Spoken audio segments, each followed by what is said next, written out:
Hello, I'm John Rossi, a touring drummer with a love of all things animal.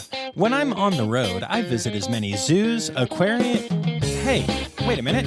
What's going on? Hey, what's going on there? Hello? Hello? Hello? We interrupt your regularly scheduled program to bring you Rossifari Zoo news. News you can use from the world of zoos and conservation. Every week, we bring you breaking news and analysis from around the globe, featuring the animals you love and the people who care for them. And here's your anchorman, John Rossi. Hello, hello, hello, and welcome back to Rossifari Zoo News, your look at everything going on in the worlds of zoos, aquariums, conservation, and general animal weirdness. Excited to have you back for another episode. For those of you who may be new listeners, this is Rossifari Zoo News, and it is a crowdsourced news program, meaning that if you see anything Zoo News worthy, you can send it to me through email, rossifaripod@gmail.com, or on all of those lovely social media sites where I'm sure you're already following along, but if not, you should do so. At Rossifari on Instagram, Facebook, and Twitter, and at Rossifaripod on TikTok. You may notice that my voice is either a little more radio DJ than usual or just a little raw. That's because I have a little bit of a cold. Don't worry, it's not the COVID. I have officially been tested. That's what my voice sounds like this week.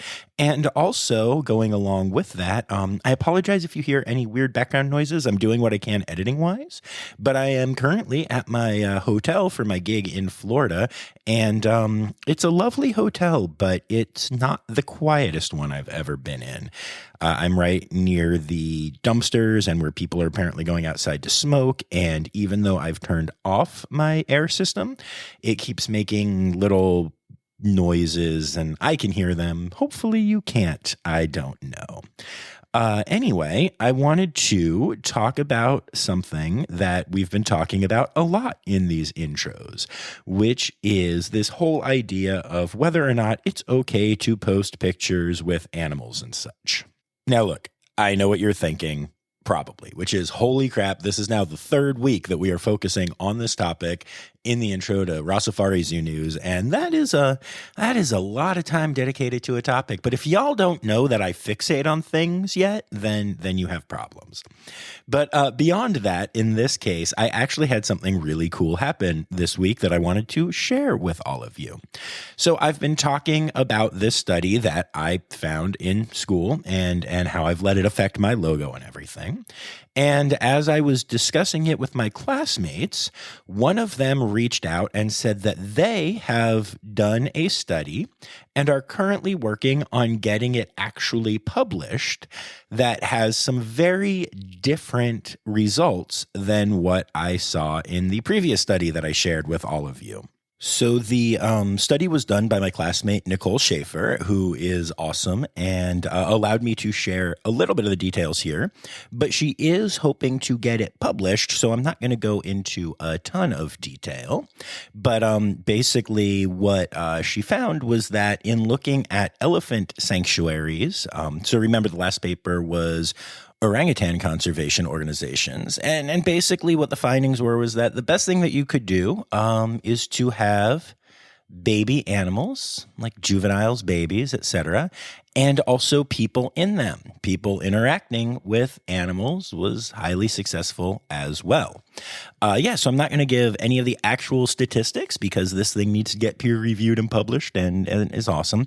But literally, in case y'all are forgetting the orangutan study, the exact opposite of what that study found.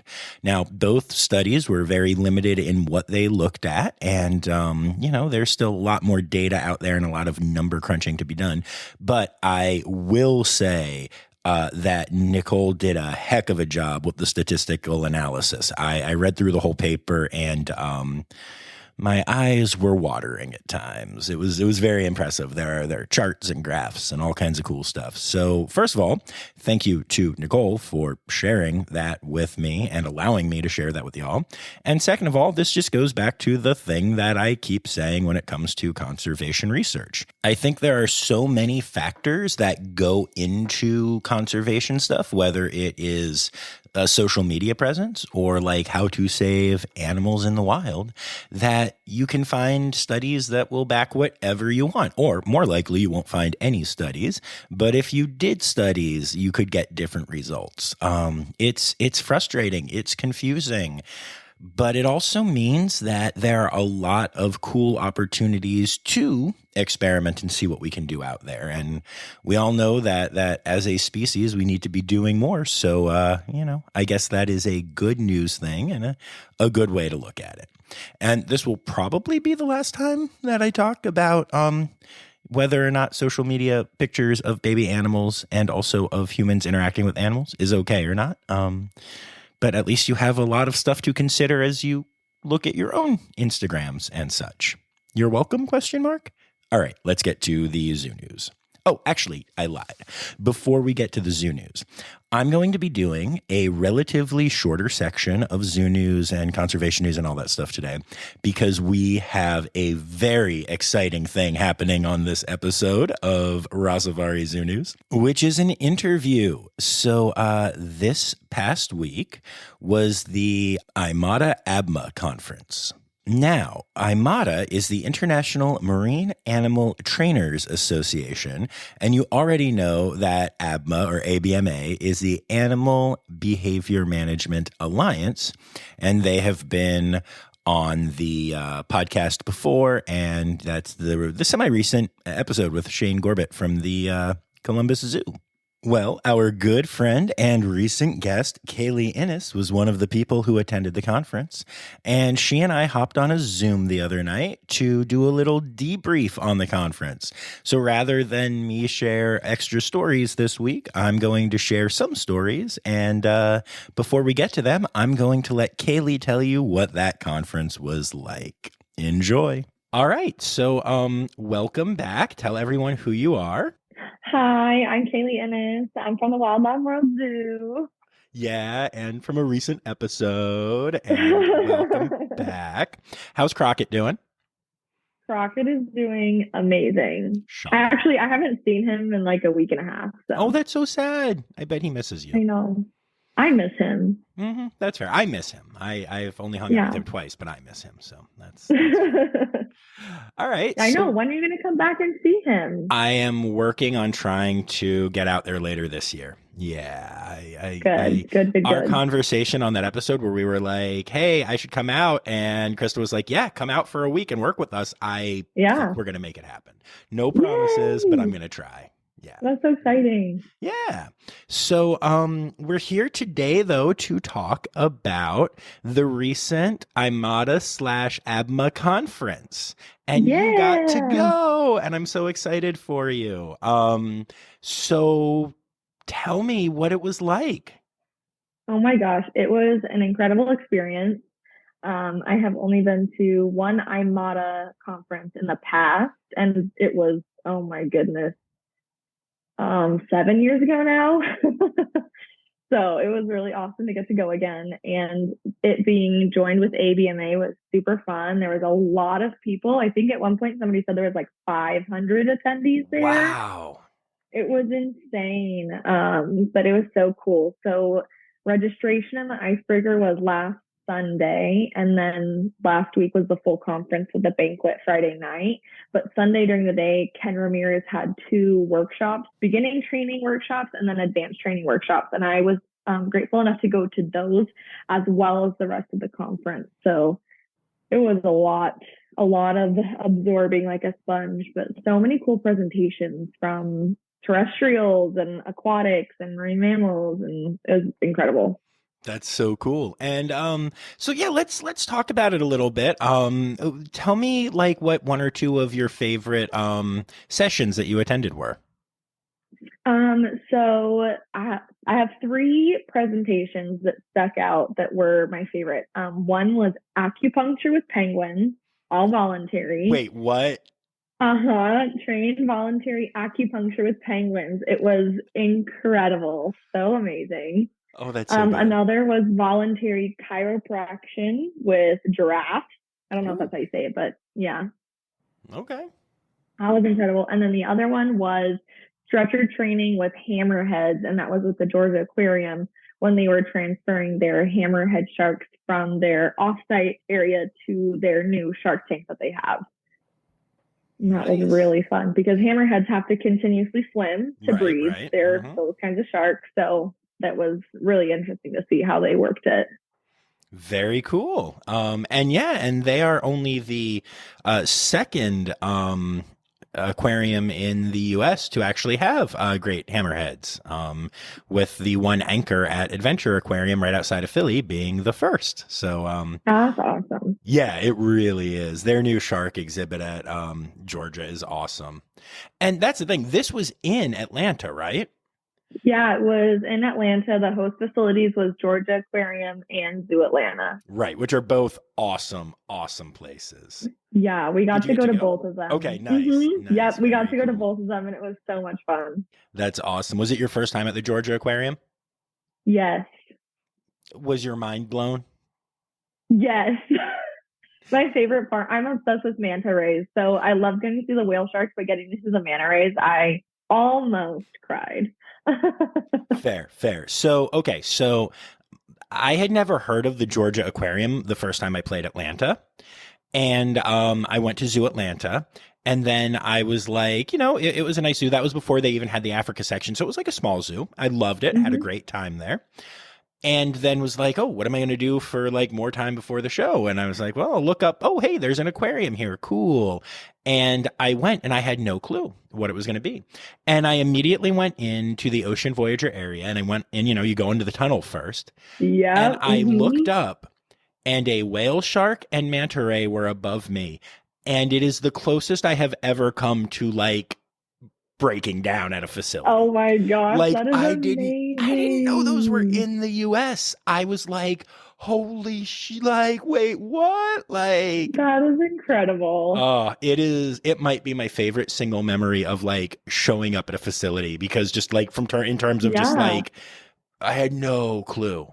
No clue. Right. That's so amazing just to be like, you're not expecting it at all and just be blown away like that. I can't even imagine. Yeah, just insane.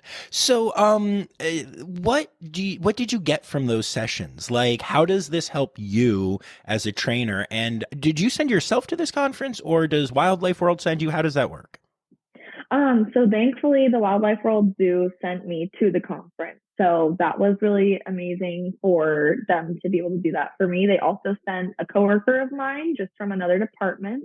And basically the way that it's set up is you're all in this big room and everybody gets up to present, one at a time for their allotted time slot. So it's kind of just watching all these different presentations.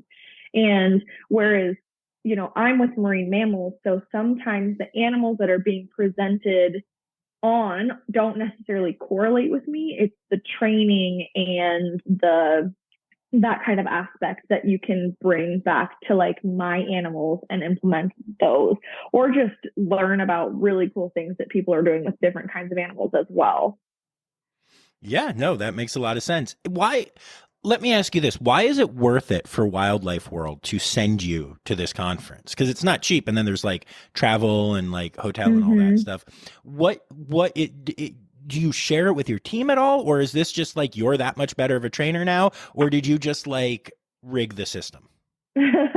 No. So it's really amazing that I get to bring back to my team things that I learned and things that we can share with our animals, and even trainer development that I can share with them as well. But not only is it able for me to learn more and me to teach my team more, but it allows our small facility to network to other facilities and create those relationships. So that way we can be in communication with them. And just this field is so small, even though we are so widely spread out amongst everywhere. So there was people from Rome and from Sweden. And so we get to connect with those guys. And it's really incredible because we wouldn't have an opportunity otherwise to do that. Yeah, that's really special, actually. That's very cool. Awesome. What would you say is your biggest takeaway from the conference? Oh my goodness. I honestly don't even think I could pick one because there is just so many like little bits and pieces of training and everything. But I don't even think I could settle on one. I'm still trying to like absorb and process as I like type up my notes for my team that I'm like, oh yeah, I remember this. Oh, that's awesome. That's really Yeah. cool. I do like that you said that you're a small facility when you're not a small I've been to your zoo. You're Okay. lying. Okay. Our Us with our 6 area. aquarium buildings and our 800 million miles of stuff. Our area might not be small, but we are not that widely known amongst everywhere else. No, I Okay, know what that's you what I mean. mean by small. It just made me laugh. I was like, "Oh yeah, the place that you literally can't do in a day is this small little facility." I was at a zoo today that is a 1 mile loop. The whole thing is a 1 mile loop. So no. That's not us. That's a fraction of the Wildlife World Zoo.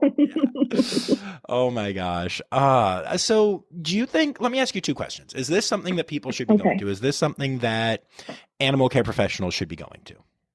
Absolutely. So IMATA is the International Marine Animal Training Association, and then ABMA is Animal Behavior Management Association. So IMATA is mainly marine mammals, and ABMA is going to be like terrestrials and things like that. So it was really awesome that they did a combined conference, because then we get to come together. But I definitely think whether you're marine mammals or anything, whatever kind of training you do with animals in the zoological field, I think it's a really great community to be a part of. And there was also a lot of people that want to be in the field. I met a girl that's still in high school at the conference. It's a really good networking opportunity, as well as people in the field to learn, people not in the field to learn, different things like that. That makes sense. That you actually kind of just answered my next question too, which was going to be, is this a good place? Should I go next year? Should people who aren't fully in the field go just to learn more about training? And yeah, apparently even high schoolers. Yeah. The next year's IMATA conference is going to be held in San Antonio. Ooh. So Very the host cool. facility is San Antonio Zoo, I believe. I'm really bad with remembering names. And then, of course, SeaWorld San Antonio. So. Right. And for ABMA, it's going to be in Nashville next year. Yes. Yeah. Uh-huh. Yes. Very exciting stuff. Yes. Cool. I have one other thing that I'm curious about. Okay. I know that so many of you end up, because, your facilities are spending a lot of money to send you there. So a lot of you end up with roommates, including roommates that maybe are people that you didn't know beforehand. And because we are friends outside of this podcast, I saw your stupid sappy post. So tell me about your roommate situation. So I roomed with the girl that was sent from my facility as well. Her name's Kim. She works in our ambassador animal program. So I knew her, but we don't work directly together. So, that was nice to know her better. But then we, on the first day, became friends with these couple of girls, and we just clicked, and we spent the whole rest of the conference just hanging out, going to lunch together, dinner together. And turns out they actually didn't know each other at all when they roomed together. They just had a mutual friend. So that's kind of what your experience that you're talking about. So they just met through Zoo Creepers, which is the Facebook community for everybody in the zoological field. And they were roommates, and then we got to meet them and hang out with them, and it was so amazing. I didn't expect to make like lifelong friends, but that's exactly what I met with those girls. So it was so fun. That's awesome. And I feel like that's what a lot of the conference is. Absolutely. A lot of it is networking and getting those connections in, either in professional or personal, and it's incredible. Really great opportunity for a lot of people. Nice. And it ended with an award ceremony, which included a dance, I saw. Were you busting some moves? I was busting some moves. I got out on the dance floor and enjoyed myself. It was so much fun. They played great music. I'm going to tell you that. They played some great hits. They played Backstreet Boys, nice. NSYNC, ABBA. I was like, heck yeah, let's go. Awesome. Well, thank you so much for taking the time to do this. Thank you for having me. I always appreciate being on here.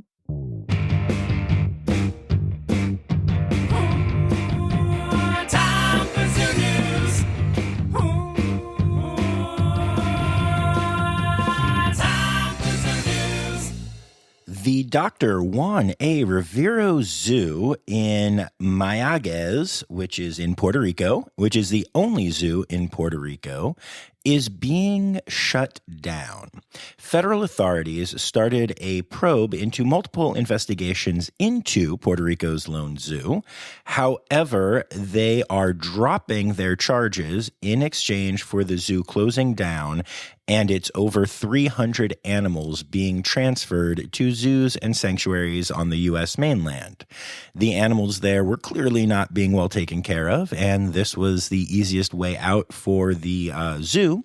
And it also means that the animals will get out right away. You may wonder, well, why am I excited about the fact that charges are being dropped and investigations are being stopped into these zoo animal abuse issues? Well, the answer is that all of those investigations and all of the legal wrangling would lead to the animals staying at the zoo until everything is settled.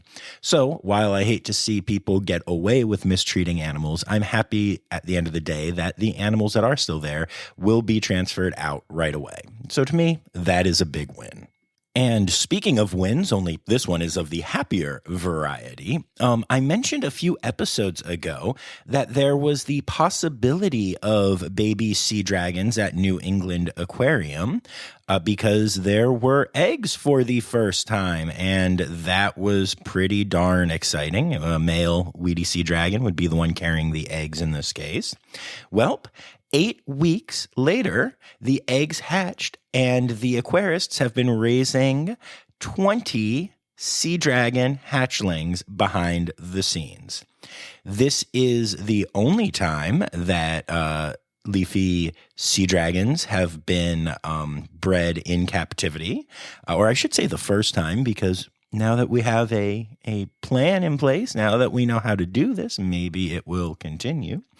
But this is just a really, really cool, really exciting first out of New England Aquarium. In particular, sea dragons have an elaborate mating ritual where they swim side by side as the female transfers her eggs to the male's tail to fertilize and then to carry them. The amount of daylight, water temperature, nutrition, and tank size must be just right for the animals to be successful, and even then, the eggs may still be dropped or end up unfertilized. That's all according to New England Aquarium in their press release, and yeah, they clearly nailed it. So congratulations to New England Aquarium. That is huge news. Lehigh Valley Zoo recently announced that they have received a new resident, Piper, the North American river otter, who came from the Maryland Zoo in Baltimore. Their otter exhibit at Lehigh Valley Zoo is really awesome, and it is a huge draw, so this is a big deal for the zoo. Piper is currently on quarantine, but then will be joining up with Luani, who's been at the zoo since 2017. Now, I want to be clear for those of you who are Elmwood Park Zoo fans, this is not that Piper. There's more than one Piper out there in the river otter world. So yeah, but this is really exciting news for this zoo that you may just be hearing more from very soon.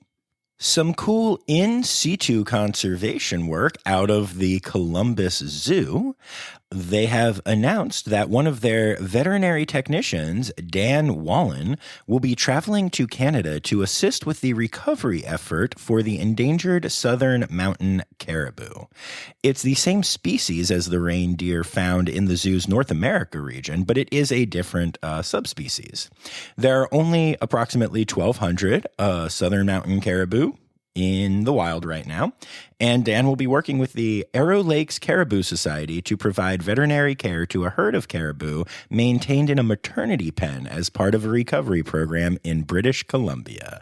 I love these kinds of stories so much, and good luck to Dan. That's just awesome. And props to the Columbus Zoo for allowing Dan to go off and do this incredible thing.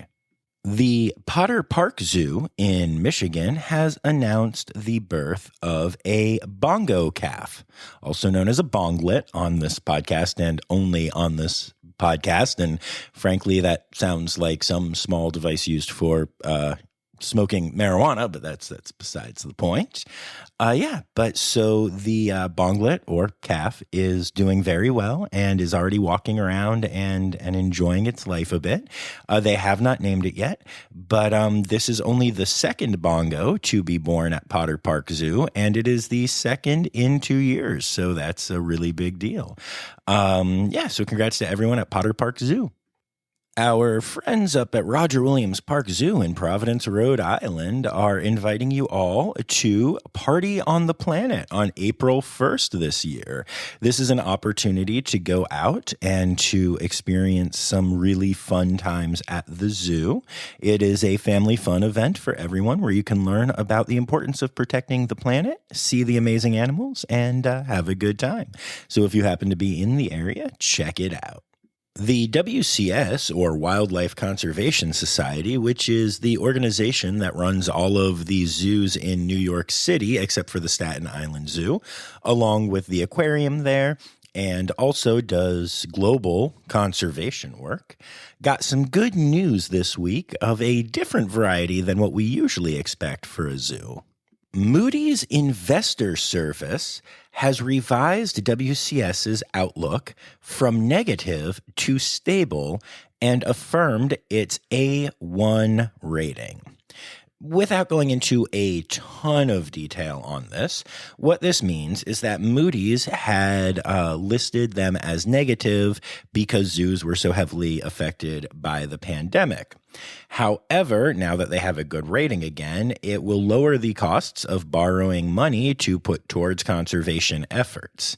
It's also an indicator that the WCS, now coming out of the pandemic, is starting to turn the corner on financial stability.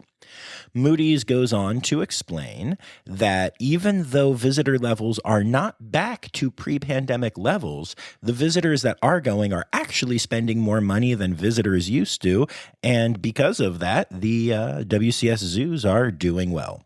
So this is a great bit of news for zoos in general and for the WCS in particular, as well as for the improvements that the zoos need to make and the conservation efforts that may need some cash influxes from time to time. The Greensboro Science Center has announced that Holly the hippo is pregnant. Now, Holly is a pygmy hippo, and it's really, really exciting that she is pregnant, as she is one of the animals in their new Revolution Ridge expansion. And I got to tell y'all, I just got to spend some time at the Greensboro Science Center, and it is a really cool place. I actually got to see Holly. I did not know that I was seeing a pregnant hippo at the time, but I'm very excited to follow this journey with Holly and her eventual hiplet. I'm actually really excited about this next story. Cheyenne Mountain Zoo recently announced that they set a long-term goal of producing 80% of the lettuce that they need for their animals. They created a shipping container farm, and it has just recently produced its first crop, and it was wildly successful. The shipping container is equipped with the latest hydroponic vertical growing technology and an automated system that informs the team there of the specific needs for each plant species. So this is a great example of sustainable farming practices in use at Cheyenne Mountain Zoo. And it's just honestly really cool and really inspiring to see. What a great use of space, and what an awesome opportunity for the zoo to become more sustainable and ensure that their animals are getting the best quality produce. Unfortunately, sometimes growing plants doesn't always go as well. The San Antonio Zoo recently announced that on Wednesday, a large tree branch unexpectedly broke and fell onto an area where there were several guests who were injured by the branch. Zoo first responders and local emergency crews were on site within minutes and were able to treat the injured guests. And they're currently trying to figure out exactly what happened and how to prevent this kind of thing from happening again. But hey, sometimes branches break and fall. And when you're out in the wilderness, even the wilderness of a zoo, these things can happen. Adventure Aquarium has yet again taken their efforts to the outside world. I almost said to the streets, but technically that's not the case. But earlier this week was the International Day of Action for Rivers. And the Delaware River is basically the backyard of Adventure Aquarium. As such, the staff at Adventure Aquarium has been working on trying to help clean up the river. And they announced that in 2022, their efforts got rid of over 1,000 pounds of trash, including 22 tires. Now, keep in mind, these are aquarium staff members going out on their own time to do this and volunteer to help beautify the Delaware River. I find that absolutely astonishing. And there are lots of reasons that I love that facility. Many of them are turtle and hippo and shark related, but this is one of them as well. I am so grateful to have such an incredible facility in my home area. And then just a couple of quick bites here in Zoo News at the end. Amory, the serval who we talked about as the cocaine kitty from last week, who was taken to the Cincinnati Zoo, has officially been added to their collection as part of the Cat Ambassador Department and is doing very well. Amory is still coming out of their previously cocaine-addled shell, but, recovery is going well. They are with one of the best teams at one of the best zoos in the country, and I cannot wait to see the end result of how this amazing cat does in this new, incredible, luxurious living situation. The Port Canaveral Aquarium has officially announced that it will be opening in 2024. So it's actually pretty rare nowadays to get new aquariums and zoos. And so this is exciting. It's going to be another facility in Florida, in Port Canaveral. And it is going to open not only with an aquarium, but also with a manatee rescue and rehabilitation center. So that's really exciting news because we need all of those that we can get. The San Antonio Zoo announced that Nicole, a female Asian elephant, has been transferred successfully to the Elephant Sanctuary in Tennessee from their zoo. This was the last elephant at the San Antonio Zoo for now. However, the zoo has announced that they are going to make a significantly better elephant habitat and then bring some new elephants into their collection. Kiska, the last orca living at Marineland in Ontario, Canada, has passed away at the believed age of 47 years old. Kiska was a controversial orca even for orcas, which, in captivity are pretty controversial, because there have been a lot of complaints about Marineland, and a lot of people who are not your normal anti-captivity people were still not really pleased with Kiska's existence. So very sad to see Kiska go, but also maybe this is the time for Marineland to stop with the orcas. I saw Kiska many years ago, and it was really inspiring and beautiful to see an orca so close. But even I, who am not anti-captivity, even for orcas, I'm still working through some of my feelings on that. But in general, I'm okay with it right now. I was not a huge fan of that situation. So sad to see Kiska go, but also, maybe it's time for Marineland to be done with killer whales. Just a thought. Conservation, news time. Oh yeah. President Joe Biden recently signed off on the Willow Project, which is a new drilling allowance to go after fossil fuels in places that were previously protected from this thing that is bad. It's really disappointing. I am really not pleased with this. It looks like the drilling that will start, because they have to do all kind of prep to actually start drilling. The actual oil won't begin to flow for roughly 6 years from now. So we are going to allow all kinds of degradation to pristine areas of the country so that in 6 years we can start getting more oil. We are less and less dependent on fossil fuels every single year. And 6 years from now, we don't know if there will still be the Russian-Ukrainian war, which is causing a lot of issues with our current prices for fossil fuels and stuff like that. We don't know what's going to happen with OPEC. We don't know. What we do know is that we are going to continue to increase our usage of and hopefully reliance on renewable energy.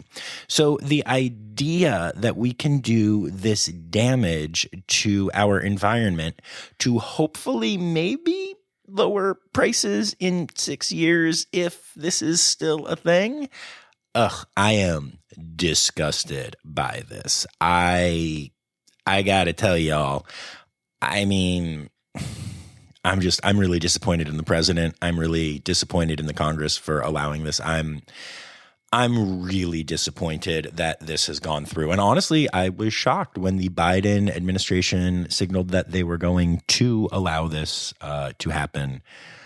I was shocked, and maybe I shouldn't be, but yeah, very displeased with that situation. For the next two stories, we're going to turn to some local conservation tips that you may need to keep your eyes open for. The Carolina Waterfowl Rescue recently announced that there have been a lot of posts online suggesting using yarn scraps, twine, or other material as outside nesting materials for songbirds. They go on to say that while the intentions are good, please do not do this. Birds should be able to find their own nesting material and do not need our help. If you insist on providing nesting material, please look for natural materials. Yarn and any type of string, twine, and even human hair can easily become tangled around bird legs, necks, and other body parts and cut off circulation, causing serious injury or even death. So if you have seen those posts and started to do that, please stop. And if you see those posts, also please comment and let people know it's not a great idea.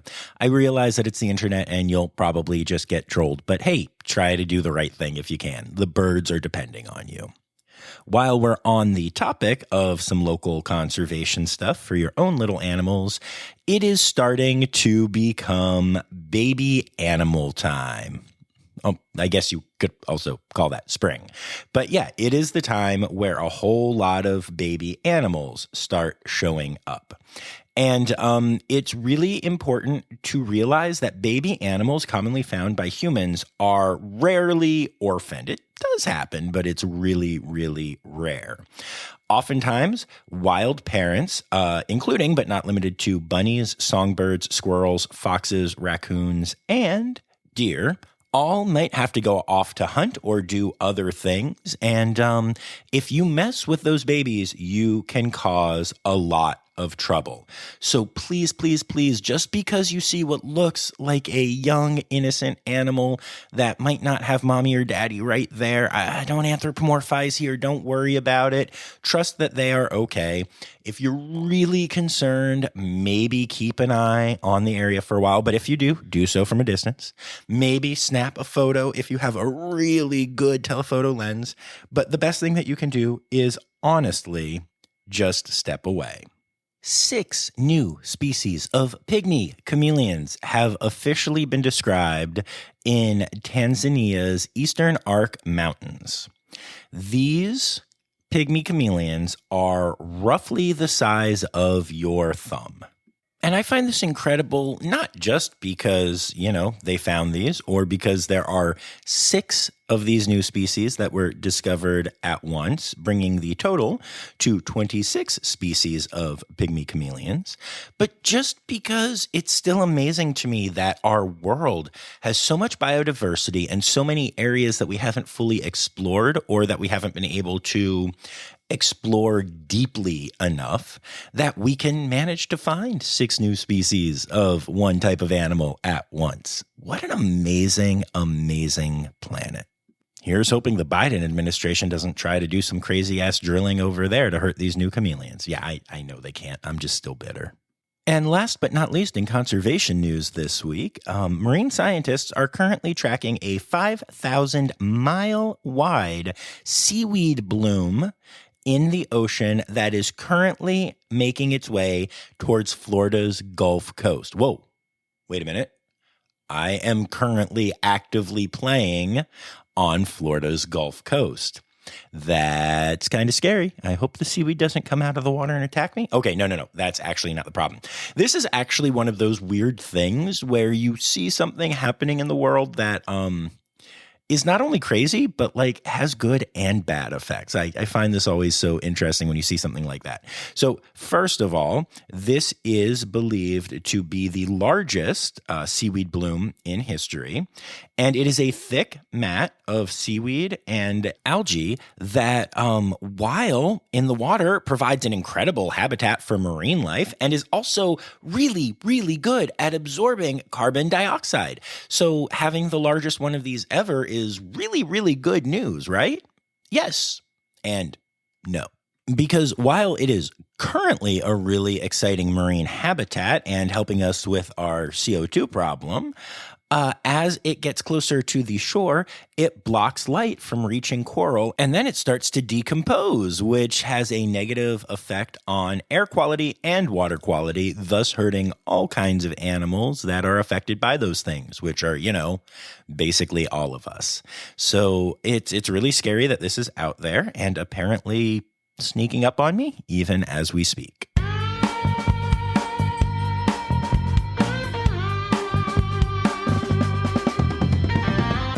In other news, let's talk idiots. Joe Exotic has decided that he is officially running for the presidency of the United States of America in 2024. And that is all I'm going to say about that. Also, there are two people that decided to go on TikTok and they started an account. I'm not going to say its name because, screw them. But their names were Tyson King and Adam Joseph Choate. And I guess those are actually, still their names. They are alive.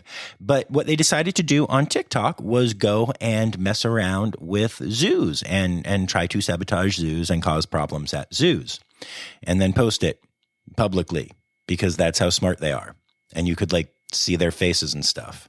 Weirdly enough, these people have been arrested and charged. And no, none of this was like the stuff you heard about with Dallas or anything like that. It's completely unrelated, and these people are just idiots, and I hope they go to jail, where they can run into Joe Exotic, who is in federal penitentiary, even though he is running for the presidency of the United States. We live in the dumbest times.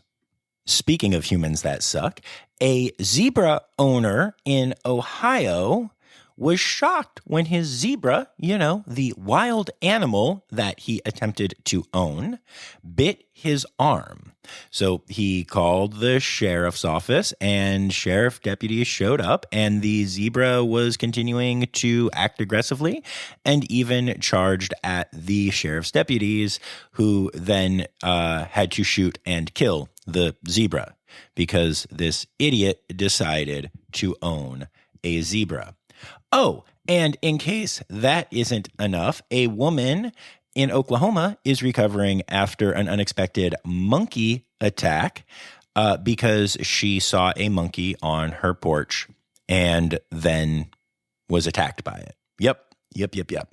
Now, I will say that the person who was injured did not own the monkey and actually did the right thing and called local law enforcement and said, hey, we have a monkey sitting on our porch. So the officers showed up, and it was at that time that the woman saw that the monkey seemed to be friendly with the officers. So she went outside with her son, at which point the monkey charged her, crawled up her back, yanked out multiple wads of hair, and then ripped her ear in half. Ew. The monkey then ran off and eventually was shot and killed by a neighbor who heard the story. They don't know who the owner was yet, but yet again, another story of an animal who shouldn't have been owned, wasn't handled properly, got out, got shot, died, suffered, as well as in this case, a human suffering, all because people want exotic pets. Stop it, dumb people. Like Joe Exotic, who is running for president. Just stupid people. Oh, and in Michigan, last month, a teenage girl and her mother went to an exotic pet store, and they bought a kinkajou on a payment plan, which is just You can do that apparently at the store. Cool. Kinkajou, something that everybody should own, right? No, stop it. And so they went back then because the store does a sloth encounter. Of course they do. Of course, they just have a sloth encounter at a pet store, right? Now, again, I have done sloth encounters at so many zoos. Did one on the way down to Florida. But these are well-trained animals and animal care professionals and all the things. And this was a sloth encounter at a pet store. And according to the pet store, the mother and daughter were poking and prodding the sloth and not following the rules of the encounter. And then the daughter got bitten by the sloth at a pet store. At a pet store where they bought a kinkajou. This is awesome, right? This is just such a great story. I'm so happy. So anyway, the sloth bit the girl. Don't worry, sloth doesn't die here. So that's nice. At least an animal didn't die because of human stupidity, but did have to be quarantined for 30 days. Now, as this was happening, the girl, who also had to get rabies shots and such, and her mother had their information posted on the pet store's Facebook page because they refused to provide proof to the store that they were taking care of the kinkajou that they had, purchased on a payment plan. And the store publicly posted their information, including address and phone number, and offering a $3,000 reward for the return of the kinkajou until time-stamped photos of the kinkajou being taken care of properly were provided to the store. I can't with this. This is so dumb. So the family did eventually provide photos of the kinkajou in fine health, I suppose. And so the pet store took down the post, but it left both mother and daughter fearing that people were spying on them at their address and may even want to break in and steal their kinkajou to try and get the $3,000. So yeah, this pet store publicly outed these people and listed their private information about a kinkajou that they purchased on credit, and then also had a sloth bite the daughter. By the way, the sloth was the favorite animal ever of said daughter, and she is now traumatized and is afraid of sloths and is afraid of the kinkajou and is afraid of even their normal house pets. So lots of stupid people doing lots of stupid things, including the fact that Joe Exotic is running for the presidency of the United States. So many stupid people. And on a less stupid, but honestly, for the size of the company, still pretty stupid story, the Little Mermaid live picture version is coming out soon, and the poster was recently released. Now, it's supposed to be a story that takes place in the Atlantic Ocean, but oh my gosh, have they screwed up the various species of animals in the poster. There is a northern gannet from way further north than where the story takes place. There is a humpbacked wrasse from the Indo-Pacific. There is a diagonal butterfly fish from the Red Sea, an orange-lined triggerfish from the Pacific, a blue tang from the Indo-Pacific. We have emperor angelfish from the Indo-Pacific, lionfish from the Pacific, a sea goldie from the Pacific, a redhead earth-eat cichlid from the Amazon, which is also a freshwater species, and an arapaima, which is also a freshwater species that would obviously not be found in the Atlantic, and masked bannerfish from the Indo-Pacific.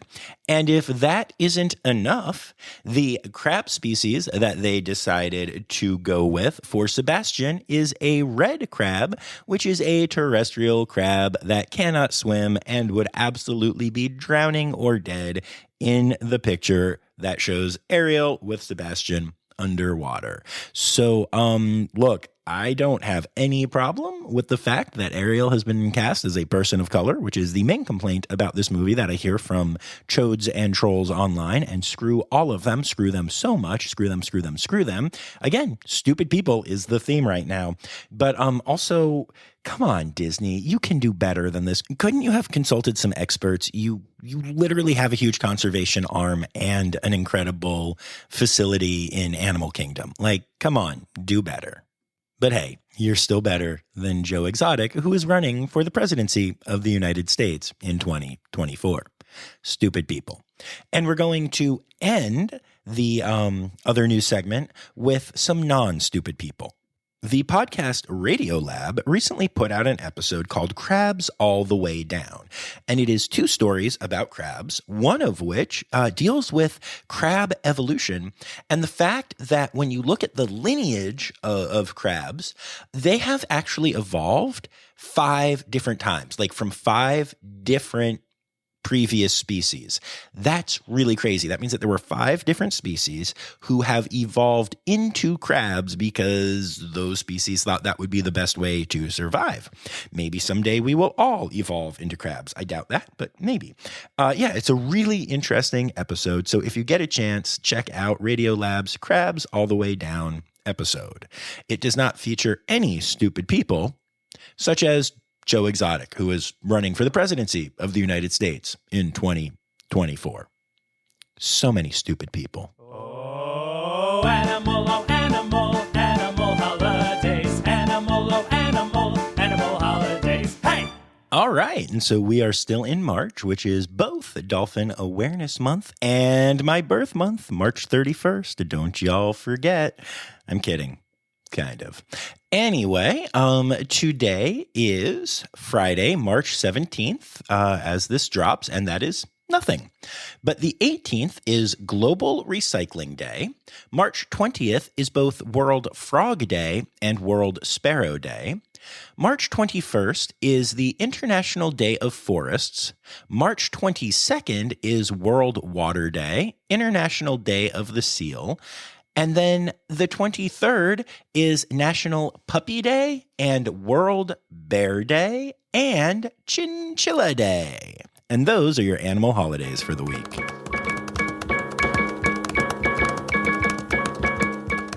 I feel like this always happens. I start an episode and I'm like, hey, we're going to be a little short this week, or I'm going to cut some things because we have an interview or whatever. And instead the episode just goes long. So I hope you stuck with it. I appreciate y'all for being here. I appreciate my Red Panda level patrons, Laura Shank and Kristen Dickey. And don't forget, you can become a member of our Patreon and support the pod for as little as $3 a month. You can also support the pod by sending me stories for Zoo News, as did these people this week. Special thank you to Anya Keene, Colleen Lenahan, Kim Cooley, Carrie Kirkpatrick, Kevin Williams, Emily Rockbuck, Marianne Rossi, Liz Dunlevy, Laura from LE Artisan Studio. And if you have not checked out that artwork, go check it out at LE Artisan Studio. You can get stickers and all kinds of cool stuff. Our friend Sherry from the Lehigh Valley Zoo, Margaret Johnson, and of course, Kaeli Innes for appearing on the podcast. All right, friends, remember, the words newsy credits backwards are Steiderkiswen. The Rossifari podcast is produced, hosted, and engineered by John Rossi. Editing and fact-checking by John and Dr. Zoe Rossi. Our theme song is Sevens by Nathan Burke, performed by Nathan and John. Interrupting John theme and additional voices by Taylor Isaac Gray. You can reach John directly on Instagram and Facebook at Rossifari, or by email at rossifaripod@gmail.com. Rossifari is part of the Daydreamer Media Network. Now, stop listening to me and go visit a zoo.